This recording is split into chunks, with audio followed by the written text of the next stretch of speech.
Mic'd up.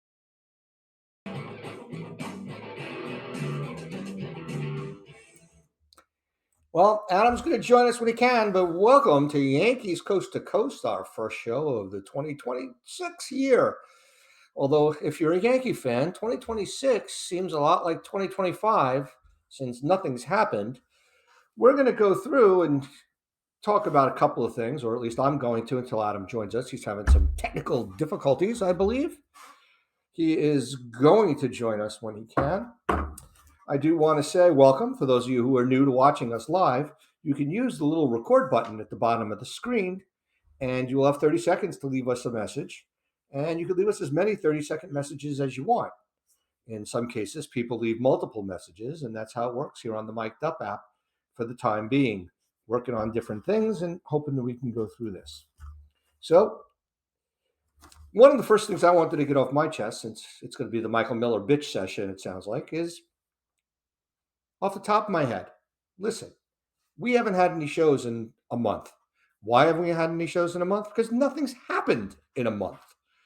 We did all the speculating and everything like that during the World Series and for a month after the World Series, but literally nothing has happened for the Yankees other than the Grisham fiasco, giving him the qualifying offer and having him to sit there for $22 million. A player is not $22 million. Of course, the Yankees were not the only team that made the stupid qualifying offer. The Reds got stuck, I believe, with Nick Martinez. The Tigers got stuck with Gleyber Torres. And others are also gotten caught in this whole BS. So, that's why we didn't have any shows. We don't have any shows because we rarely do make up stuff. And when we do, we're very clear that we're making stuff up because we have no inside information. We don't claim to have any inside information. We don't know anybody. Nobody likes us. Well, nobody likes Adam since he's not here.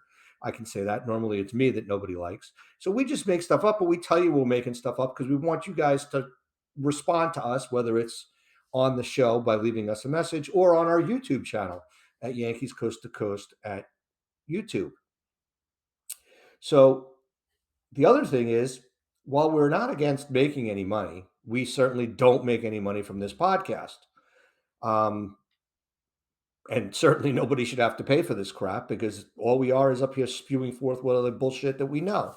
And unless you're on the Yes Network and have to find content 24/7, although they do have their fair share of infomercials, or you're on Celestial Radio like the FAN or any of the ESPN New York stations or across the country for that matter, you're not paying, you're paying people to be there so they're going to make stuff up. But anybody who's watching these shows that are out there for these other podcasts, these guys are making stuff up. They don't know anything. I don't care if you are John Boy or your Fireside Yankees or anything like that. None of these guys know anything that's going on. Yeah, some of them do get some good guys to interview, and I do think John Boy does a good job of that. But most of these stations are a bunch of guys, or most of these podcasts are a bunch of guys like me, a bunch of idiots, some younger, some older, although fewer and far between are older than me and Adam. They don't have anything. They don't know anything better than us. Anything they say is just as worthless as whatever we say. Whatever they say is just as good as whatever Vinny Boombat says when he calls FAN, or Vinny from Queens, or Joe from Staten Island, or Manny from Rockland. It doesn't make a difference. We're all a bunch of talking heads, literally, because all you can see is my head. You don't even know if I have a body. I might be a frozen head, sort of like Disney or Ted Williams, but who knows? So we come on intermittently during the off season to talk about things when things happen or when things don't happen, just to bitch and moan. So one of the things I wanted to talk about is why aren't things happening for the Yankees? Quite frankly, the Yankees are doing nothing because Cashman and Hal are both at fault here. It's not one, it's not the other, it's both. What is the problem? It's Hal's fault because he keeps saying he won't spend over $300 million. And while I understand why he doesn't want to have to spend $300 million, he really is in a position where he could spend over $300 million. It doesn't make much of a difference with the Yankees' revenue. Yes, the Dodgers paid $168 million in luxury tax overages, and the Yankees paid their fair share. But the Yankees have more revenue than any other team, including the Dodgers, even with all the Japanese money they get from Ohtani, Yamamoto, and Sasaki. But Hal could afford it. But really, in reality, he shouldn't have to. He also is at fault here because for what, 20 years,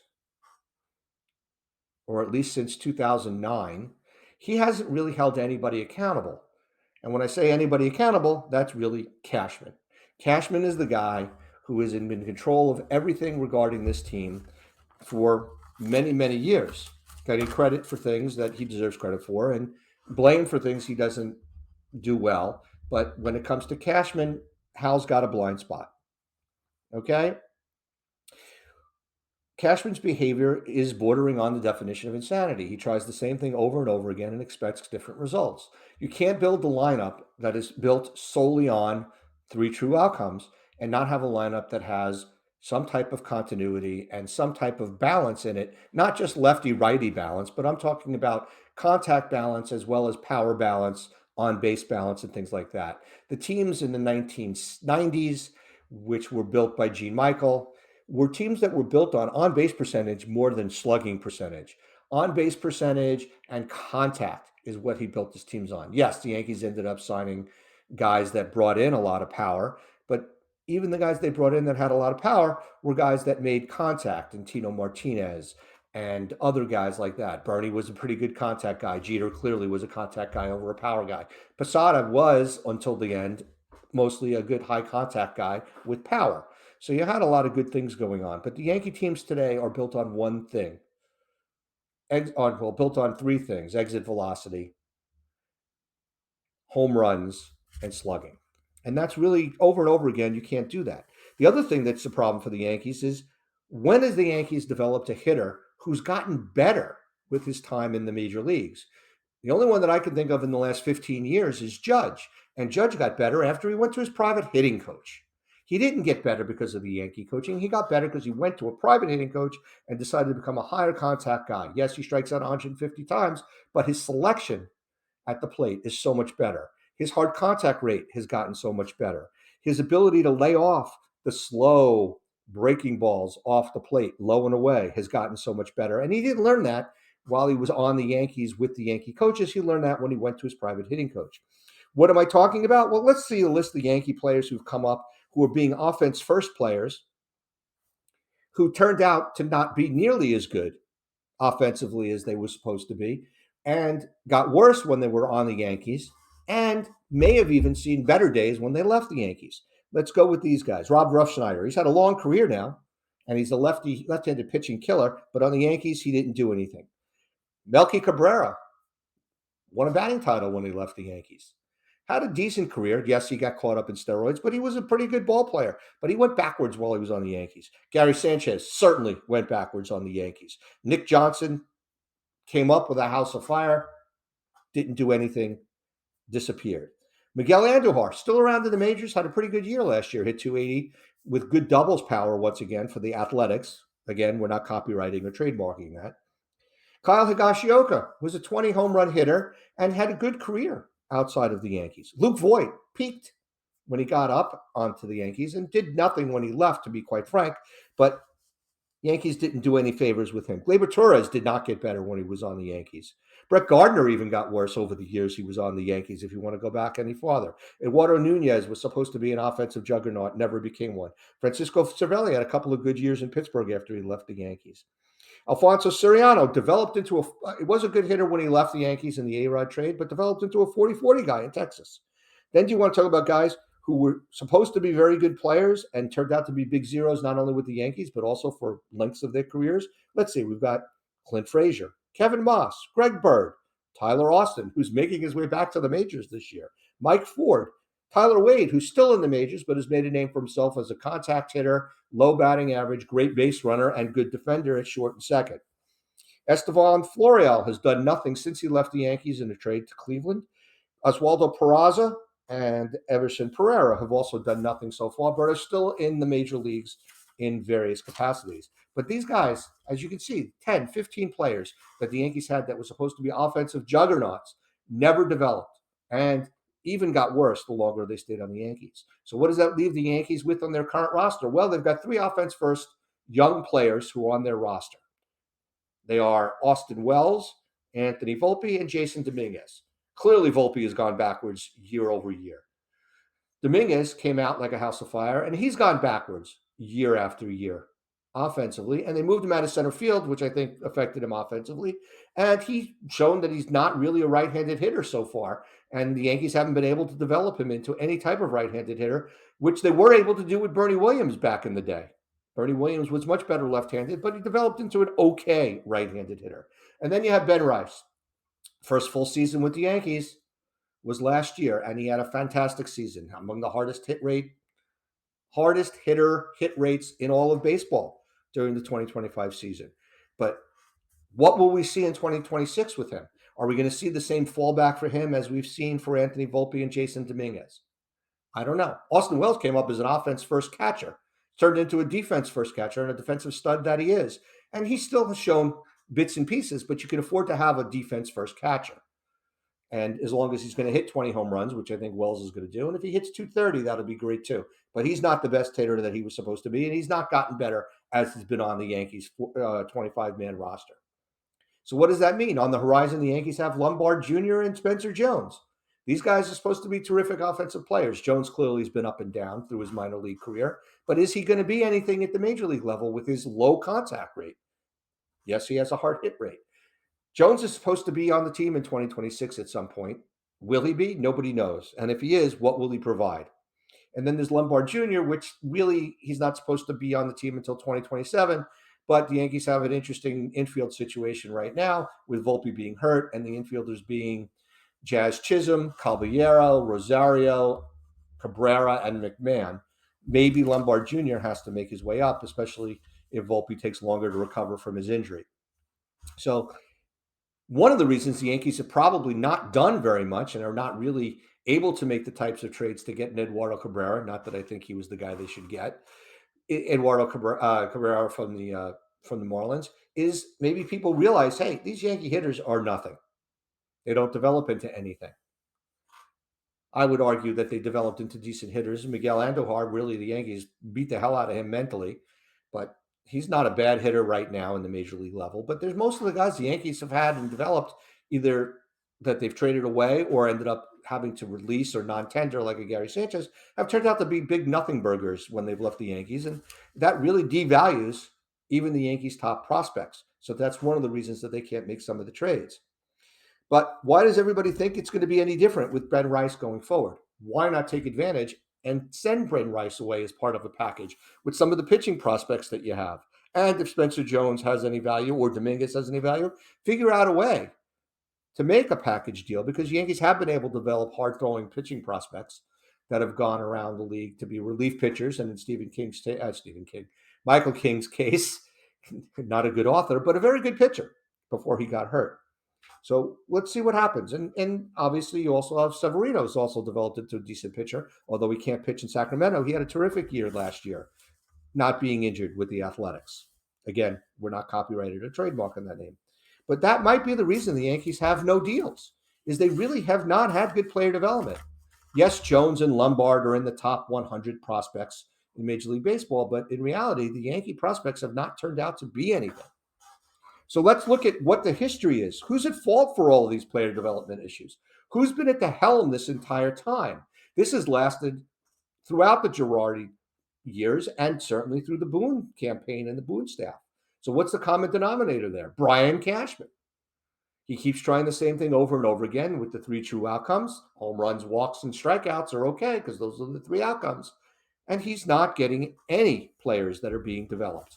So is it the scouting? Or is it the way the Yankees scout, or is it the way the Yankees value players? I would argue it's all of the above, and all signs point to the top of the pyramid, and that's Brian Cashman. The Yankee base running has been awful. Everybody has acknowledged that it's been awful. It was a little better last year, but that's only because Jazz was a good base runner for the most part. But Dominguez and Volpe, who were good base runners, have gone backwards since they've been on the team. Judge is an excellent base runner. Goldschmidt was an excellent base runner. Bellinger was an excellent base runner. But Goldschmidt and Bellinger had 1 year on the Yankees so far, and they didn't do anything. So throughout the end of the Torre era, because of the early in the Torre era, they didn't really have to run because the perfect lineup where it was balanced from top to bottom with high contact hitters, combination of high averages, home runs, and on base percentage. But through the Girardi years and again through the Boone years, The Yankees have been awful base running. Is it the coaching? Is it the player development? Yes, it is. It's both of those. Who's at the top of the pyramid? Common denominator, Brian.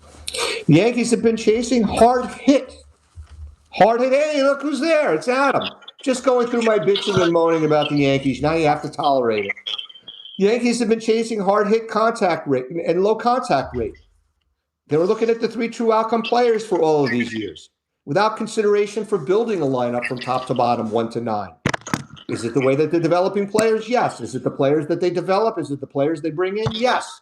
And who's at the top of the pyramid? Again, common denominator, Brian Cashman. Last but not least, teams like the Dodgers and the Mets with similar money issues as the Yankees have, where they have more revenue than they know what to do with. They trade for or sign players with the creative contracts like an Ohtani, a Yamamoto, a Sasaki. Trade for a Tyler Glasnow. Figure out how to get Blake Snell in. Get Scott. Get a whole bunch of guys coming in. The Mets, even though they didn't work out with Verlander and Scherzer, figured out a way to have creative contracts, figured out a way to get Soto on their roster. Yankees, nothing. Same old thing. No creativity in the contract signing realm whatsoever. And no trading with regard to, no creativity with regard to trades either. Again, who's at fault there? That one comes at the top of the pyramid. Common denominator, Brian Cashman. And last but not least, why is Hal not holding Cashman's feet to the fire? The bottom line is this. Cashman is family. He might as well have the last name Steinbrenner. Since Hank died, which was Hal's only brother, Cashman is his brother. And that's why Cashman can get away with everything he gets away with. So that's my thing. I just went through all the problems the Yankees had, listed off the 15 players and all the different things that are going on, and laid it at the feet of Brian Cashman and Hal Steinbrenner. What do you think, Adam? I know you didn't hear most of it. I think there's a series of problems that go towards, what seems to be a team that's now playing in a small market mindset. They won't admit it, but they don't seem to want to. They don't seem to want to spend money anymore in a way that's going to improve the team. Or push them over the top. I've said it for years. I'll say it again. They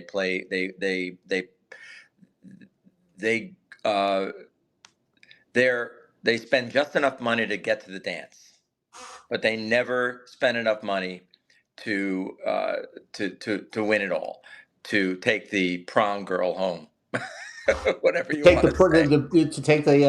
To take the prom queen or the head Prom cheerleader, queen, the captain of the into cheerleading team home. the back seat of the car. Okay, so that's the problem that I have. Is I think that they feel this is a business model, and that's good because as long as they can charge $18 per a beer, that's half water, they're fine. I mean, they've got what they want, and Yankees fans will go. I They'll don't. have 50,000 every night. I don't think it's about. Let me finish. I don't think that it's about. It's about them being cheap. I just think that they know what works, and this works just fine for them. They don't have a World Series or bust mindset anymore. It's about money making or bust, and they make plenty of it, and that's fine.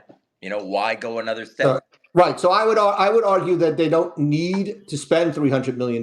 They don't. No team needs to spend $300 to win in Major League Baseball. The Yankees do only because of the mistakes that they've made in player development and trades, lack of creativity, which is why I was going off on Cashman.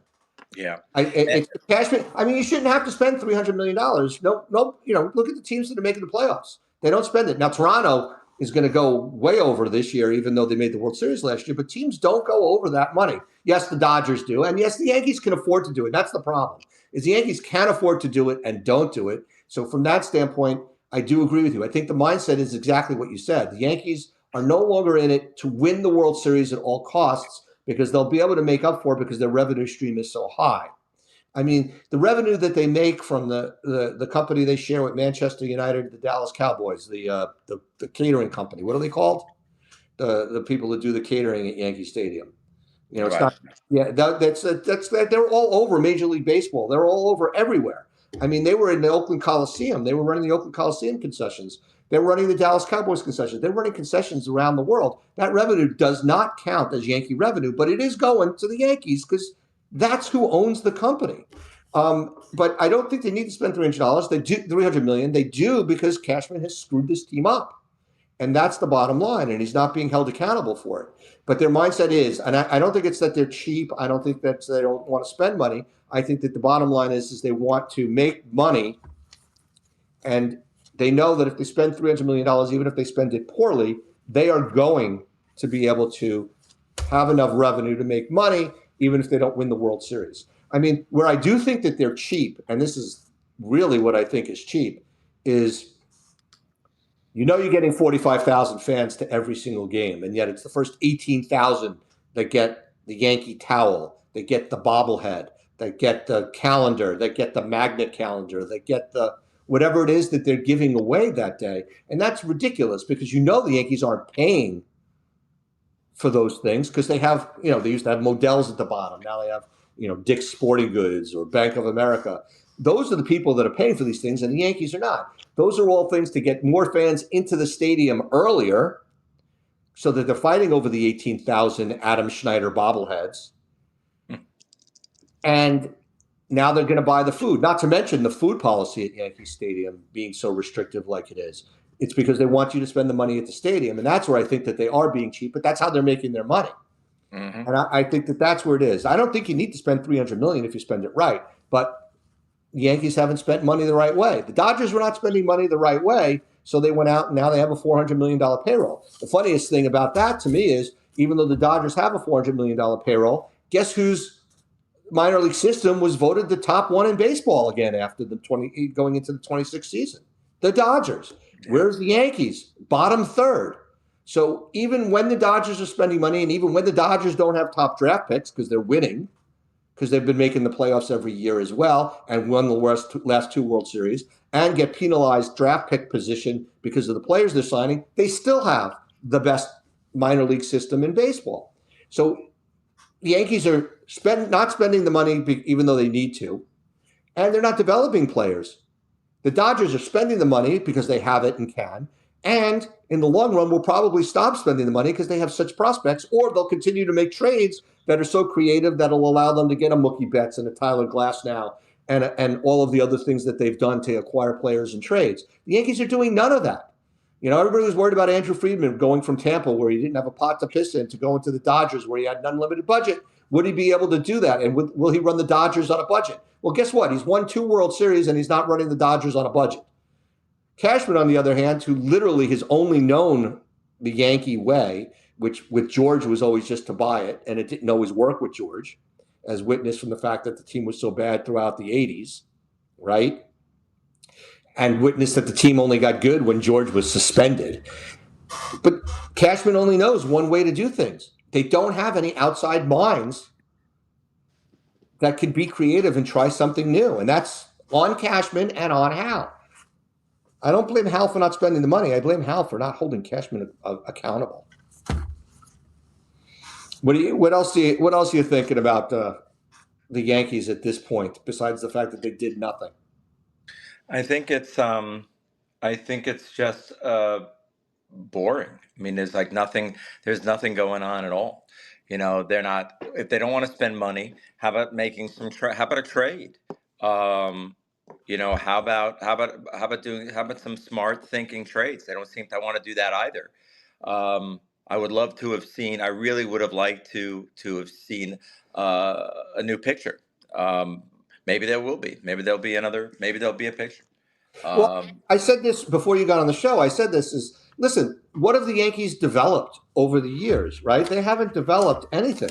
I went through the list of players running from Gary Sanchez, who got worse over time, and Rob Ruffschneider, who's had a long career after he left the Yankees, to the Nick Johnsons of the world, the Greg Birds, even the Clint Fraziers of the world, Francisco Cervelli, Miguel Andujar, Higashioka, Voit, Tyler Austin, who's back in the majors, Florial, Ford, Tyler Wade, all these guys were Yankee top prospects, and they've all developed at best to mediocre major league players in the case of Rob Ruffschneider, but most of them don't make it. So even though Spencer Jones and Lombard are both top 100 prospects, people know, hey, just because they're the top Yankee prospects doesn't mean they're going to make it. And that goes back to player development. It goes back to scouting. It goes back to the direction that they're getting from Brian Cashman. And that's what's ridiculous, which is why I emphasize the fact that the Dodgers are spending through the roof because they can afford to, just as the Yankees could. But the Dodgers still have the number one minor league system prospect base in baseball. The Yankees don't have the $400 million payroll. Right now, don't have enough to consider themselves even the third place team potentially in their own division.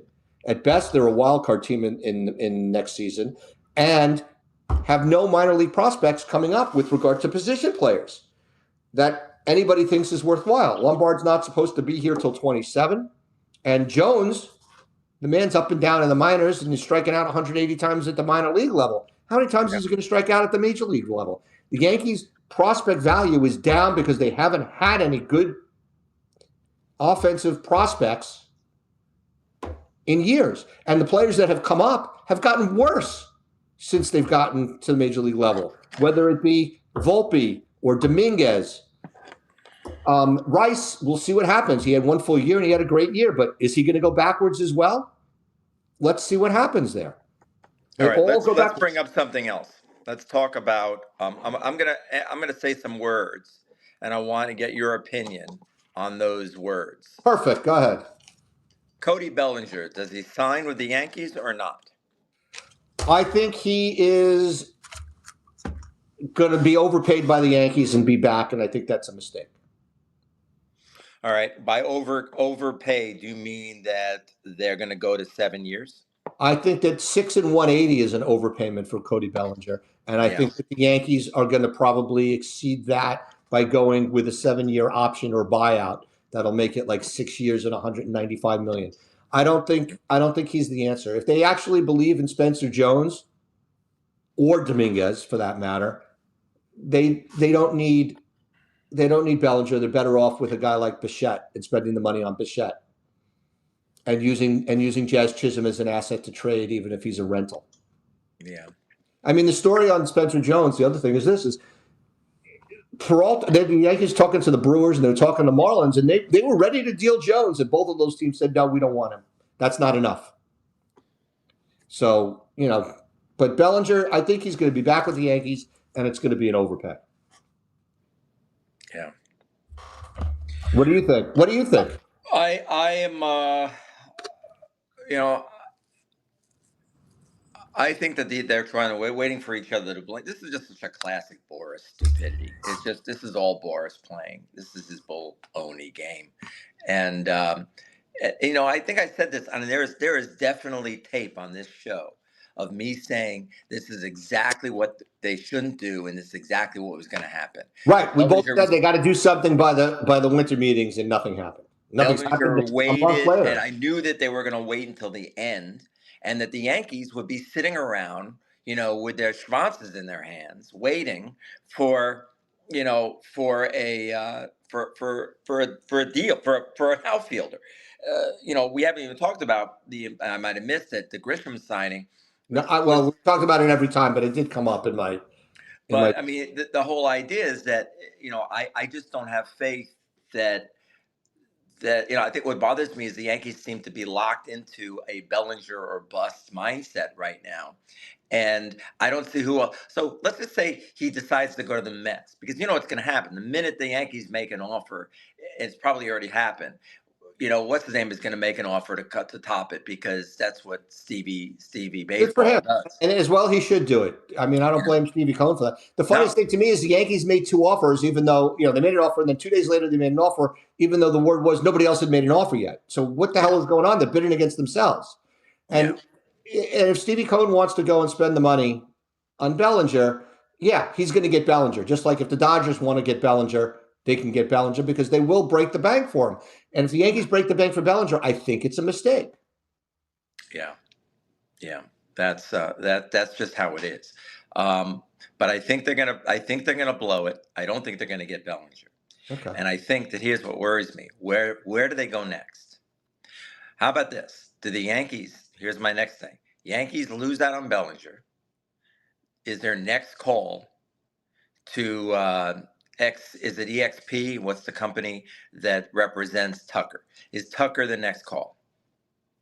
Well, it seems like Tucker wants $40 million a year, and he's going to hold fast for the AAV over the number of years, with opt-outs, sort of like what Bregman did last year. Hmm. It sounds like that's what I mean, based on, obviously, like I said earlier, you and I don't have any inside No. information or contacts whatsoever. But everything you read is that Tucker's having trouble getting the number of years in the All right. dollar. Then he probably will take a short-term deal with opt-out. So why aren't the Yankees all over it at 40 million for 3 years with two opt-outs? That's a deal. I would take that deal. And this whole baloney about there's no such thing as a bad 1 year contract, prove it. There's no such thing as a bad 1 year contract. Give him 3 years. He'll opt out next year, no matter, guaranteed, no matter what, unless he has a terrible year, which he's not going to have. He's a good ball player. Right, unless he gets So hurt. Unless he gets hurt. yeah, so why not? Why don't the Yankees do that? Why don't the Yankees do a high AAV 3 year deal with two opt outs? I would do that deal tomorrow. Better than signing. I'd do that before I'd sign Cody to a 7 year or 6 year deal. I Even agree with you. I would put it this way: if any of the three of them, Bichette, Tucker, or Bellinger, would take a short-term deal, that would be the one I would take. and why is it that the Yankees never get in on those deals? Everyone else does, but the Yankees seem to miss out on those deals. What is it? Why It's can't they seem to be savvy enough to they. make those things happen? Here's my creativity issue. The Yankees do not have the creativity issue, and they're not willing to hold the fort down with regard to saying that. Like, I didn't want them to get Bregman last year. He's not a fit for Yankee Stadium, Mhm. but I would like them to be more creative and allow the opt out. If guy wants to walk away from $40 million, let him walk away. It's $40 million more you can spend next year. You know what I mean? It's not like the Yankees are going to have to worry about having $40 million to spend, right? It's just that's the way it goes. I agree with you. If one of the guys, and if one of the three of them would take a short term deal, because the money difference is going to be what? Is Bichette going to get 33 and the other two guys are going to get 38 or 35? I mean, $6 million is really what the difference is per year between Bichette and Tucker. If one of them wants to take a short term deal, sure, I'll pay the extra They money to should get a they should Tucker. be in on that. Those are deals that are really never. In fact, I wish all of baseball would go to these deals. I Well, they'll love never it. do It'll that. never Well, happen, but no, I well, love it. Charlie Finley proposed that. He said, "Let's let when the players' union said to them, we want free agency." Charlie Finley said, "Let's let every player be a free agent every season," and the owners laughed at him. As it turns Yeah. out, that would be the best thing because, as you can see, when the market gets flooded, I could see. It's interesting. I mean, the guys who signed got ridiculous contracts. Fairbanks got 13 million. That's crazy. And Williams got his ridiculous contract from the Mets. A lot of it's just crazy. But yeah, the Yankees don't have the creativity or something's wrong that they don't do it. Okay. But again, it falls back to Cashman. All All of right. that falls back to Cashman. Give me another word. Okay. Cabrera, loss or a blessing in a win? A loss Oh, or was it a Eduardo blessing Cabrera, in not disguise? Oswaldo, Eduardo. Edward. So was it? Is it a blessing? Yes. Why? Um, I think that the prospects, if the Yankees have any value in their prospects, that's part of the problem. Is the Yankees don't have any value in their prospects because the guy that the Marlins got at the top of the food chain, although he's only 21 and the Yankees prospects are older. As a matter of fact, Jones is older than Dominguez.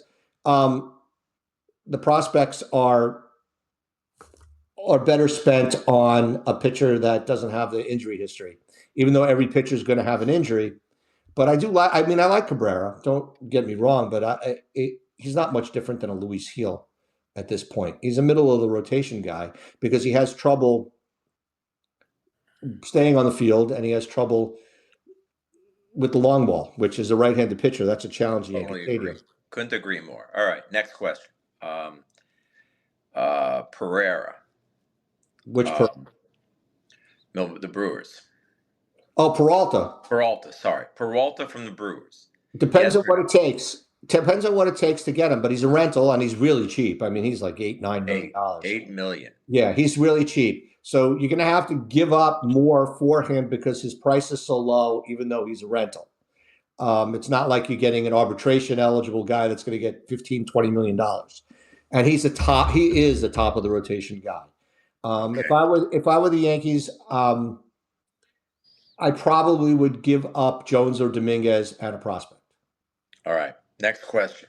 Um, I like Alcantara. I like Alcantara better, but that's beside the point.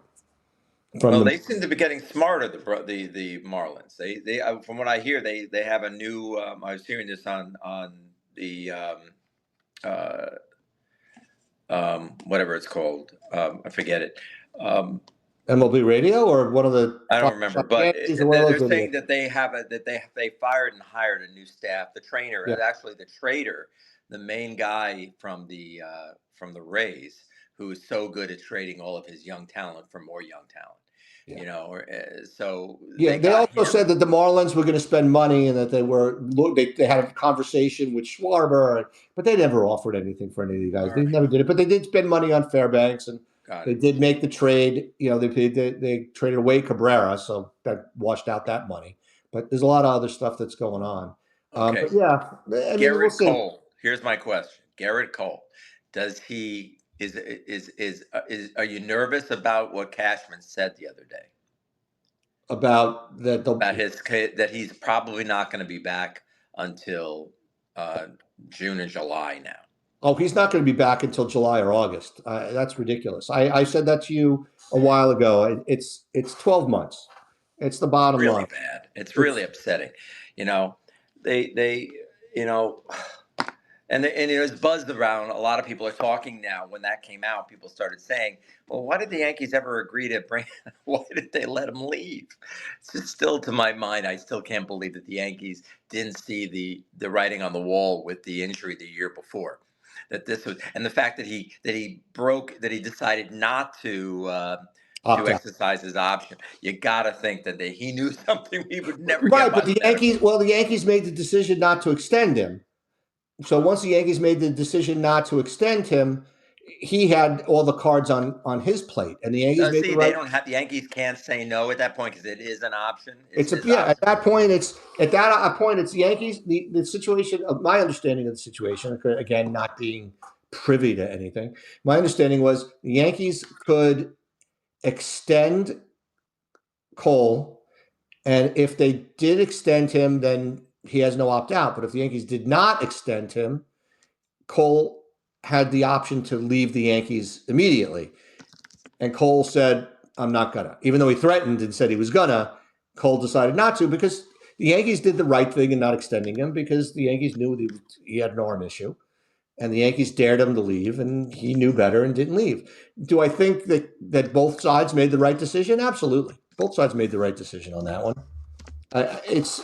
But I didn't think Cole was coming back till July. I mean, they're talking about Rodon coming back in May. I don't see that as reality. And Rodon, Rodon has all these. Look at his history. When he misses a little bit of time in a season, he misses time more than once in the season. That's just his Yeah. history. And that's the way it is. I don't necessarily have a problem with that as long as he comes back and pitches as well as he's pitched. I think he'll be fine. My bigger issue is that, with the Yankee pitching right now is you got Fried pitched more innings than he's ever pitched in his life.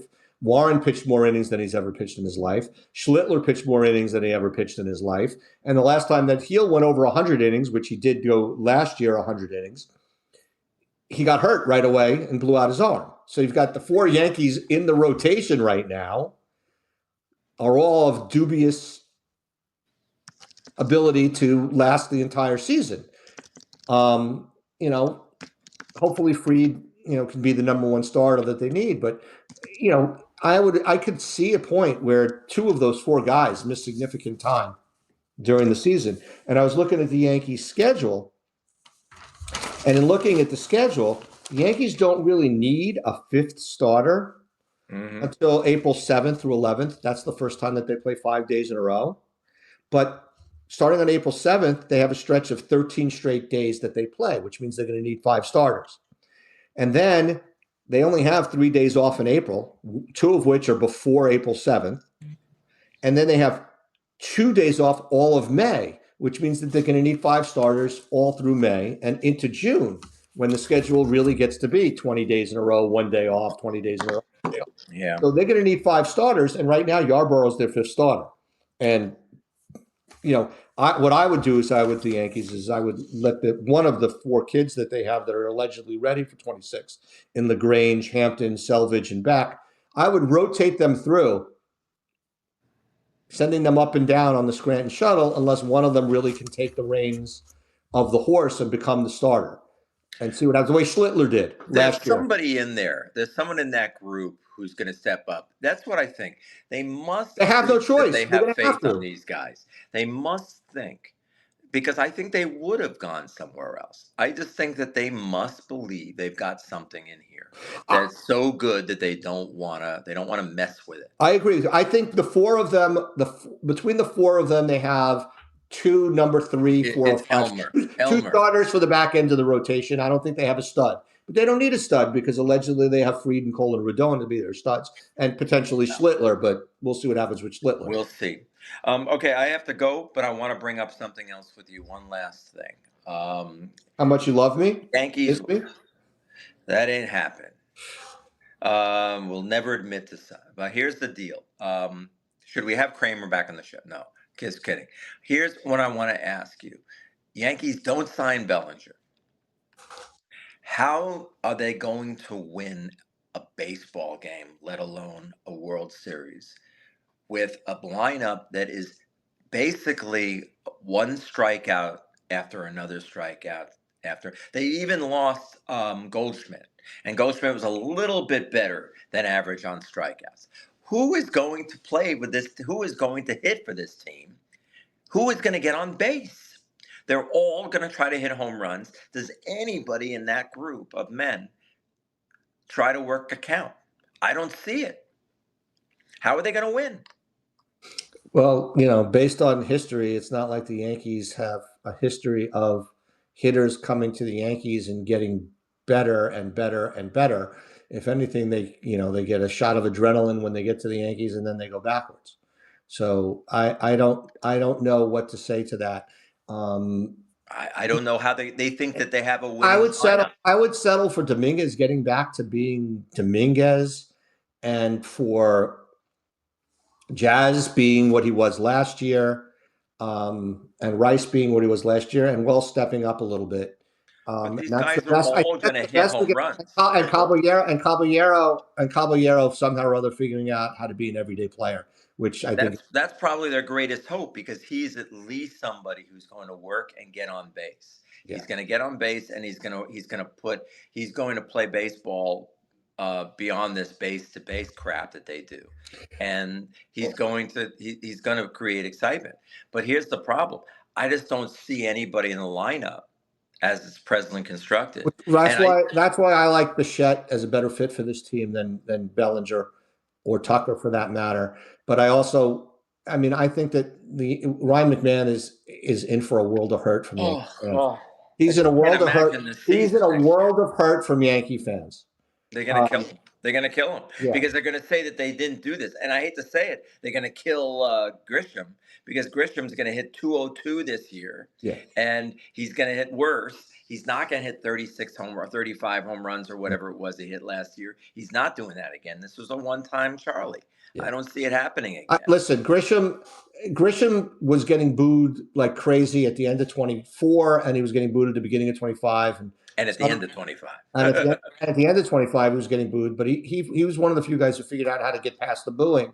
So I got to give him credit for that. My thinking is they offer him the $22 million, and of course he's going to take it because he's got $22 million in his pocket.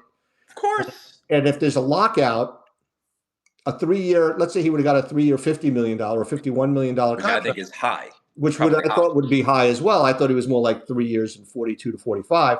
But if he would have gotten a 3 year and $50 million contract, he would have gotten 17 this year, been cut next year because of the lockout that's going to happen. So, And then he would have, but now he's got 22 in his pocket. And after the season, he's going to get at least 2 years and 30 million, even if he just hits 20 home runs and hits 210, because smart. Smart. He worked it. that'll give him his $42 million over God 3 years. bless him. But the God present value of the money is 22 today. So God bless him. yeah. Really, you gotta give it to him. He did it. He worked the Yankees, and he worked. He Well, made he it did, happen. like I said, he did it. Torres did it to Detroit. Nick Martinez did it to, I think it was Nick Martinez did it last year to Cincinnati. And then was Brandon Woodruff did it to Milwaukee this year as This year, well. They took the $22 million because it was the best that they were going to get, and they knew better than that. When do you leave for camp? Saturday? Saturday morning. Okay. So Adam is going to be at Yankee camp, and hopefully we can get a show in We'll from do Yankee camp. something. We'll do something. See I'm if you not can sure how. line up. See if you can get Homer or Charlie or somebody to sit I down could next to see. you, and you can do an interview. Uh, I've got Shane Spencer's my coach. That'd be an interesting one. We have Shane. Shane's Shane is a crazy man. Shane is a funny, crazy man. yeah. I Maybe he'll do it. Maybe he'll do it. Maybe what I might do is just go around and say hello. What we just might do is walk around, Well, yeah, you can not pull any Kramer. guests. Kramer, you just got to get closer to people that Kramer got. But Kramer did a very good job, and I wouldn't even Yes. mind you going around, during the show, and even if it's at one of the dinners or something, and asking the guys on the team, "Hey, what do you think of the Yankees this year? What's your prediction?" And I guarantee you, somebody's just going to say "pain," like they're Mr. T, but still, or "I must break you." But I think we should get a show from Yankee Camp. All right. I'll do Maybe my best. I'll Amy, talk it over with Amy Sue Kramer. will do it for you. Okay. All right. Talk to you later, man. Good luck in prison.